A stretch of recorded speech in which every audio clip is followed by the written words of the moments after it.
Hello and welcome to the Fine Roots. My name is Tian and I'll be your host. Today is going to be an interesting topic that I've come to conclude a chapter in my life. And by surprise, I have come to realize what it means to forgive. And I'd like to share that journey with you guys. For those of you that are short in time, I'm gonna give it to you. The short version is, what I have done in the past is all I know. So that's the best thing that I could do at that time. With the knowledge that I have today is more knowledge, so comparing today's knowledge with the past knowledge is like comparing someone who can lift 1 pound in the past versus now I'm able to lift 100 pounds because I've been working out. So if I look back to myself when I can only lift 1 pound and think to myself, why didn't I lift 10? Why couldn't I lift 30? Well, simply because I couldn't. That's all I could do at that time. So that's the short version of forgiveness that I've come to conclude. And simply, I just can't do any better than what it was at the time. Because my knowledge was limited, what I had was limited. It was the best that I had at the time. And that was the result that I could produce with that information, with my abilities, and that's all I could do. So when it comes to forgiving myself, is to accept that I did my best. It didn't produce the results that I might wanted, but that is just something that I could learn from moving forward. Because if I made a mistake in the past, and I keep repeating the mistake, that's a different story. But if I made a mistake in the past and accept it for what it was, and that's all I could do. And now let's say the opportunity comes up again in the present time, how would I do differently? Even if I made a mistake again, but it was a maybe 50% mistake, like I didn't do it the way that I fully wanted it to like 100%. And that's okay, because I realize when it comes to life, it's a journey. It's not I have to get it right, perfect every time, and you simply can't. And if I think about it in like that, it makes me feel like a tree doesn't grow up to withstand wind immediately. It has to build over seasons after seasons after seasons to grow and become strong. So summer is when it kind of, all the leaves comes out and it absorbs the energy from the sun, and it has to let go of the leaves to get ready for the fall, for the harsh winter and the heavy rain. And it has to go through that cycle of letting go and renewing, letting go and renewing.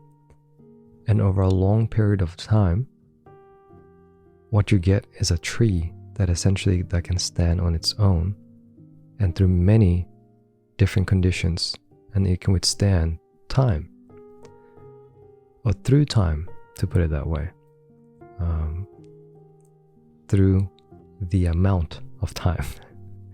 To put it that way. So that is essentially the medium version. Now if we dive into the longer version of how all of this came to be,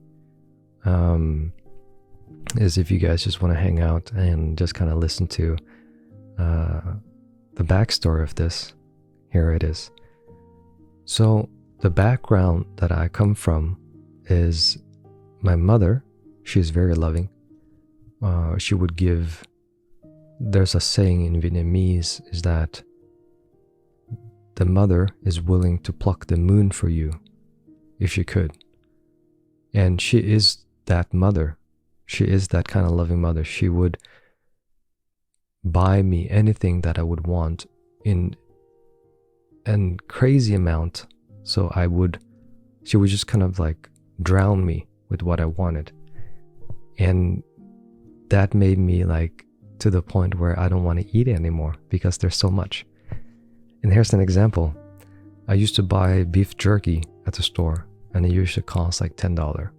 Now that's quite a bit of money for the time. I didn't have that much money. So buying $10 for beef jerky was quite a bit.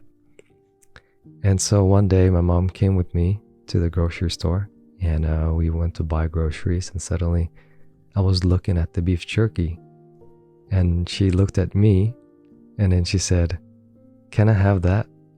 And the cashier asked, "How many?" She said, "All of it." And I looked at her like, well, Mom, what are you doing? And then she said, "Do you like that?" I was like, "Yeah." I was gonna buy one or two, but she grabbed like the whole stack of beef jerky.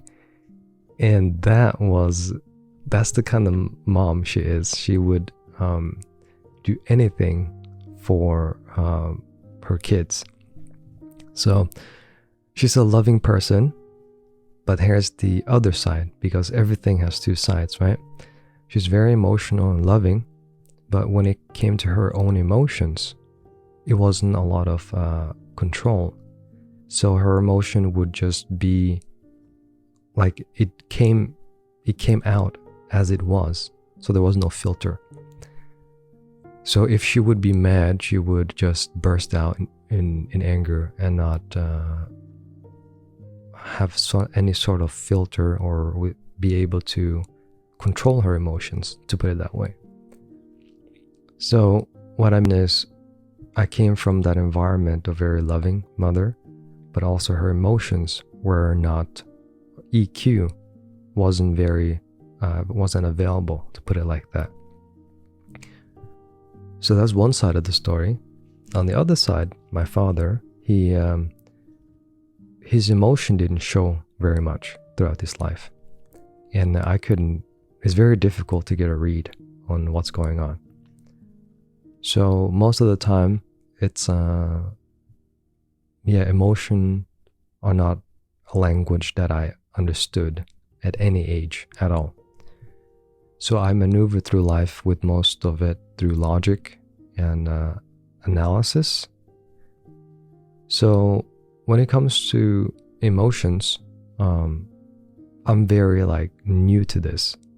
As a fact, I didn't become used to the language of emotions until the age of late 20s.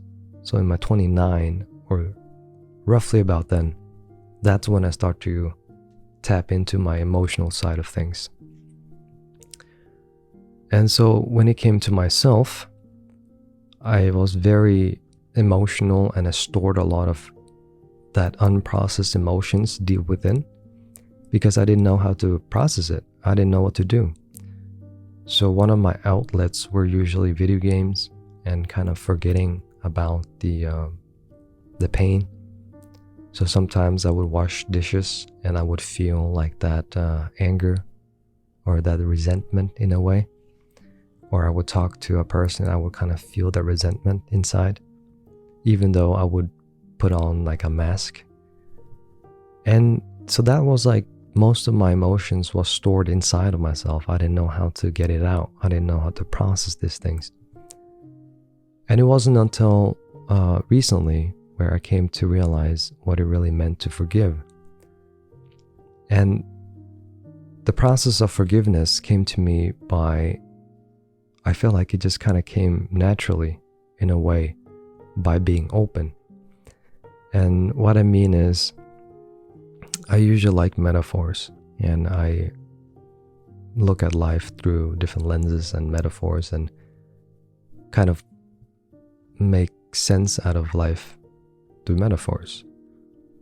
So there was a metaphor that my grandpa taught me, and that was If you ask this boy to lift 50 pounds today, and the maximum that he can lift is 10 pounds,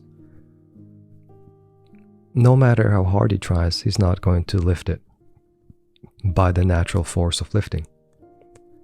But if today you tell him to lift 10 pounds, he'll lift it. Tomorrow, you tell him to lift 11 pounds, most likely going to lift it. And you go on like that, train day after day, from 11 to 12, 13, step by step. He's able to work his way up to 50.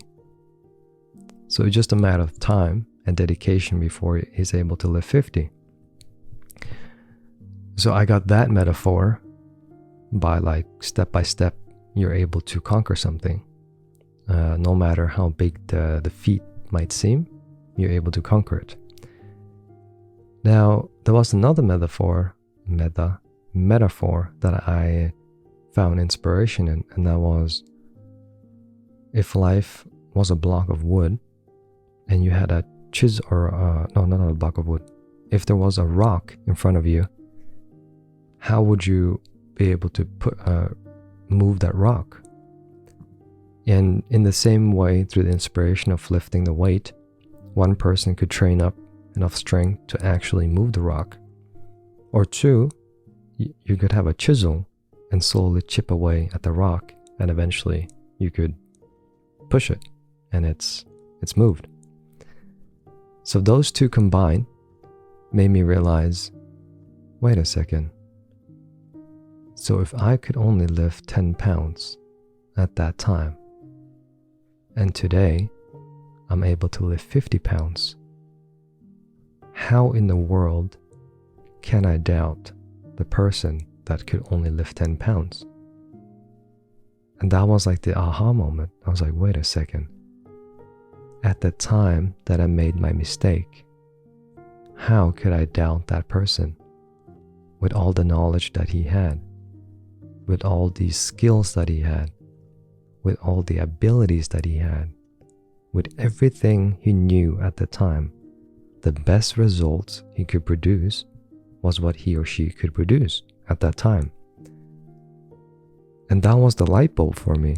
I was like, wait a second. When I was 10 years old and I did this and that and this and that, and it didn't turn out the way that I wanted it to be, well, it couldn't, because at that time, I only knew so much. And that's all I could do. But if I compare myself from today to someone who was 20 years in the past, that's like comparing someone who's in the Olympics with a 10-year-old. It doesn't make any sense. So at that moment, I realized, okay, I see this now.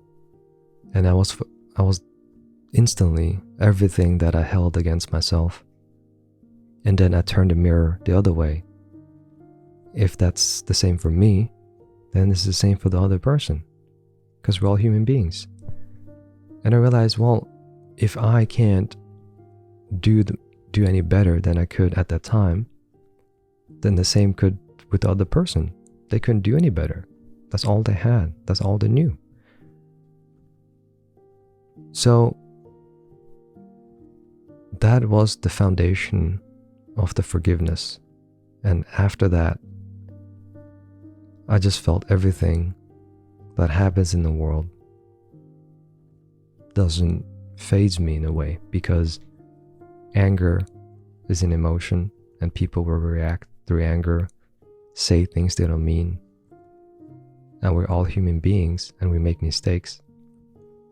But the thing with making mistakes is that you can always make up for it.